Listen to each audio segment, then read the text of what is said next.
Wednesday, August 28th. German planes are reported to have resumed mass daylight attacks on England. In Berlin, the official news agency claims German planes raided industrial points in England last night. And in Rome, Italian raiders are said to have bombed oil and railroad stations at Haifa, in Palestine. The British raided Lombardy and Piedmont areas in Italy. And in Vienna, a meeting among German, Italian, Hungarian, and Romanian foreign ministers takes place tonight to discuss the Balkan crisis. Now the news direct from the German capital. This is Berlin. The German Foreign Affairs Minister, Herr von Ribbentrop, acting with Count Ciano, his Italian counterpart, has invited the Hungarian and Romanian foreign ministers to a special conference to be held in Vienna. These conversations will open tomorrow. Count Ciano and Herr von Ribbentrop are meeting in Vienna tonight at 6 p.m. The Foreign Office press conference this morning shed some further light on this visit. First, the Axis foreign ministers will meet this evening and discuss the whole situation. Then the Romanian and Hungarian ministers will be called in. At the Foreign Office this morning, the spokesman emphasized one point. He said that Germany did not want to be placed in the position of an arbiter. Well, the Vienna conferences are supposed to finish by Friday, and on that day, Hungarian and Romanian foreign ministers will return to their respective capitals, and with a good idea of just how the Axis powers, who now dominate Europe, feel about the Balkan question. And the question of Transylvania may be finally settled. The official news agency has just put out an advance report on the operations of the German Air Force over England last night. According to this source, German planes bombed automobile works at Derby, motor works and airplane factories at Birmingham. The same report claims that the Spitfire factory at Birmingham was hit. As you know, the Spitfire is the #1 British pursuit ship. And the German planes also attacked the ports of Southampton and Chatham last night. And the Day-on Bay tells us that the naval docks at Chatham were set on fire. This morning, here in Berlin, we had a pint-sized air raid alarm about 9 a.m. But it only lasted 3 minutes, which is hardly time for some people to get out of bed and get dressed. During the 3 minutes, there was no evidence of British air activity over the city. Incidentally, in some big factories, posters have been put up announcing that the work will continue through air raid alarms. So it is pointed out, the necessary wartime protection must continue. And the Association of National Socialist Women in Berlin has issued an appeal for voluntary women workers for the factories. The organization explains that volunteers are needed for 6-week periods so as to provide some vacation for the regular workers. The question of the Nordic race, or the Aryan race theory of National Socialism, is a confusing one for outsiders. And this situation isn't helped much by an explanation of what a real-time Nordic, wartime Nordic is supposed to be. This explanation is published in the last issue of Der Schwarzkorb, the weekly newspaper of the Schutzstaffel, or the SS men. Its main theme is this. It is a mistake to try to identify the real Nordics by the fact that they wage war against Germany. And per se, the Dutch, British, Norwegians, and Belgians are not Nordics because they wage war against Germany and are the allies of the Jewish race. On the other hand, writes this paper, the Italians, who are not Nordics, have proved to be more Nordic in their attitude than the other nations mentioned. The decisive point is the method that determines the Nordics, says this paper. So the paper claims that the problem of races cannot be solved by mere theories, for the important thing is what, in this paper's viewpoint, is the voice of blood, end of quote. The Winter Relief Campaign will open on September 1st this year, a month earlier than usual. This is a collection for the German poor is an annual affair in Germany. There's a report here in the papers that all German soldiers who were taken prisoner in France have now been returned to Germany. This is Edwin Hartridge, returning you now to Columbia in New York. And from New York, we switch you to the British capital for the latest news reported by Eric Seferite. Go ahead, London. This is London. London has a new word for the isolated night flights of German planes which keep the people awake. They now call them jitter raids. And they tell us this morning that last night's jitter raids on London did no military damage at all. A number of houses were flattened out, gas mains and sewage works were damaged, and one garage smashed in.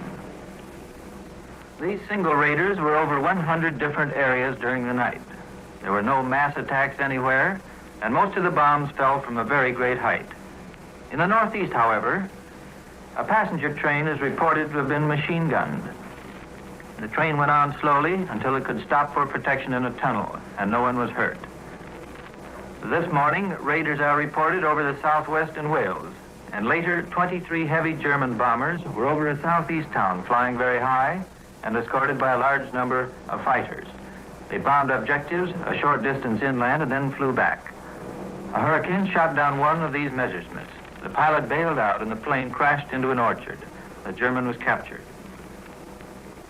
The Germans are now said to be dropping a new type of incendiary bomb. It's of cheap manufacture, and they are using them by thousands. It is oblong in shape, made of thin metal, and contains paraffin and pitch. Obviously, some changes must be made in the system of taking cover in London at night. Nobody, despite the danger, will long be willing to spend hours every night underground. They will do as they did in Barcelona and Paris, simply stay in bed. The Ministry of Home Security will make a statement in a day or two with new suggestions. Today, an official at the ministry answered a few questions. He said the government is not yet ready to advise people to stay in bed just because they don't hear gunfire or explosions. 2 or 3 nights' experience with these new raids is not enough. Factory workers will get some sort of special warning. Watchers on factory roofs will be organized, and they will wait until a plane seems close and danger appears imminent. Only then would they give the signal to leave tools and take cover. This official said people cannot be compelled to take cover, nor can they be prevented from leaving public shelters whenever they wish. But he asked if people not set bad examples by continually popping in and out of shelters just to see what's going on. The wardens in shelters are urged to keep plenty of drinking water on hand. The official urges Londoners to carry iron rations, such as chocolate or a package of nuts and fruit. These, it suggested, could be carried in gas mask cases. Smoking is still to be forbidden in shelters, no matter how long the wait. The air in underground rooms is usually poor as it is. He advises mothers to take a half-hour nap after lunch. They are told they should not waken sleeping children while the sirens are still sounding. They sound only for 2 minutes, during which time the mothers should gather up gas masks and clothes. They ought to waken their children only during the silent period after the alarm. The British submarine Spearfish is now given up as lost. It is long overdue. The Spearfish men won fame early this year when they attacked the Nazi pocket battleship Admiral Scheer. They came to the surface to find the Scheer a short distance away in a dead calm. They torpedoed the boat and later reported that she could not possibly have reached home.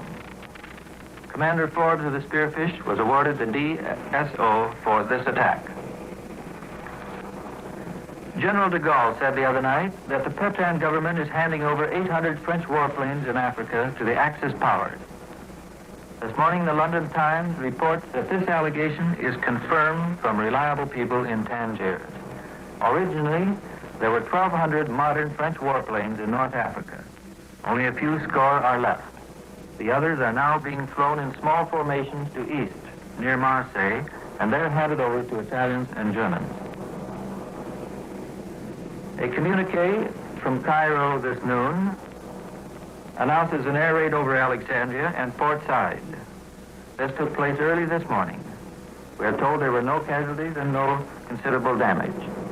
This is the first report of an air raid over Port Said since the war began.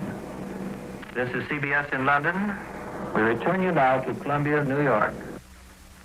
And here in New York is Linton Wells to give you more news and his analysis of the latest developments. Mr. Wells.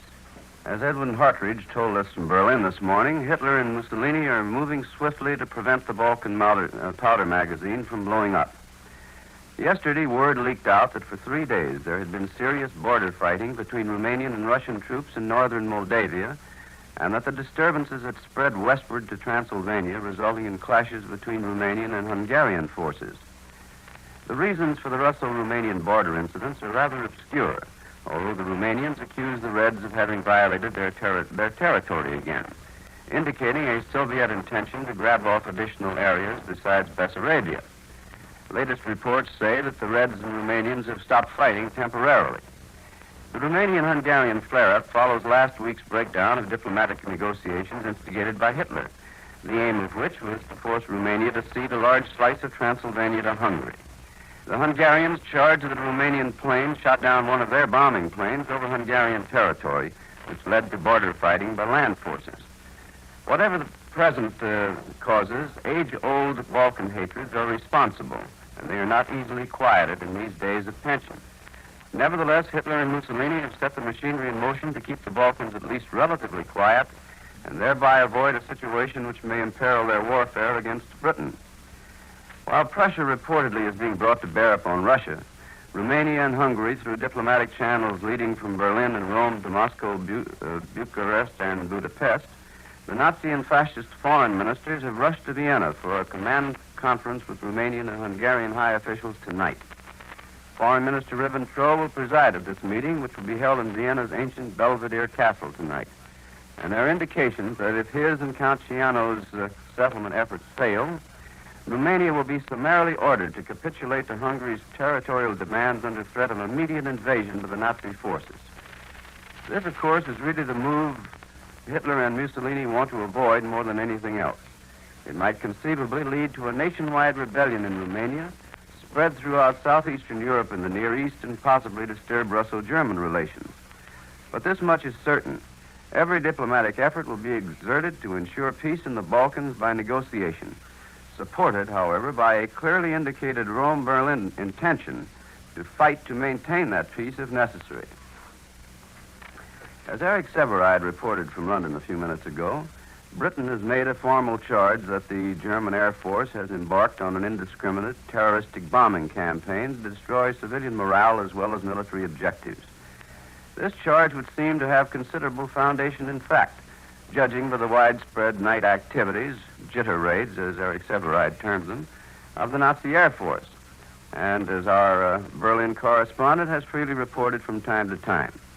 The German flyers appear to be trying to make as great nuisances of themselves as possible by dropping bombs indiscriminately over the countryside in an effort to disturb the sleep of the inhabitants of the British Isles and thereby impair their working efficiency.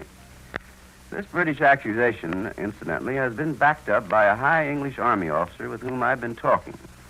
He left England just a fortnight ago and has been acquainting me with the situation there. And I know him so well that I can place considerable credence in what he tells me. He says that the morale of the British public is higher than he has ever seen it at any time in his life. That from Land's End to the Moray Firth, in North Scotland, the people collectively have no shadow of a doubt over the outcome of the present war, which they think will be a British victory. That, of course, is natural. He says that while the German Air Force has done considerable damage and will continue to do so, it has in no wise interfered with British production of essential war supplies. In fact, he insists that British aircraft production will equal that of Germany by the end of this month, and that the English planes are infinitely superior. My English military friend declared that 4 out of every 5 German planes shot down over the British Isles carry no instruments at all. This bears out the recent statements that Nazi air squadrons are playing the game of following the leader, whose plane is equipped with a set of instruments but no radio, and frequently this proves disastrous for the Germans. He also said that the efficiency of the German flying personnel is not what it was because youngsters are being sent out in high-speed planes with just a few hours of training, which makes them easier prey for the RAF. But his most interesting statement was that the RAF has discontinued the training of pilots because it has 25,000 in reserve and considers that they will be ample to achieve a victory over Germany. And as for an invasion of the British Isles, my friend says that the south and east of England, for a distance of 20 miles back from the coast, contains the greatest mobilization of fortifications and well-armed men the world has ever seen. And with this analysis by Linton Wells from New York, Columbia concludes this morning report of European developments. We listened to Edwin Hartridge reporting from Berlin, Eric Seferide reporting from London. Larry Elliott speaking. This is the Columbia Broadcasting System.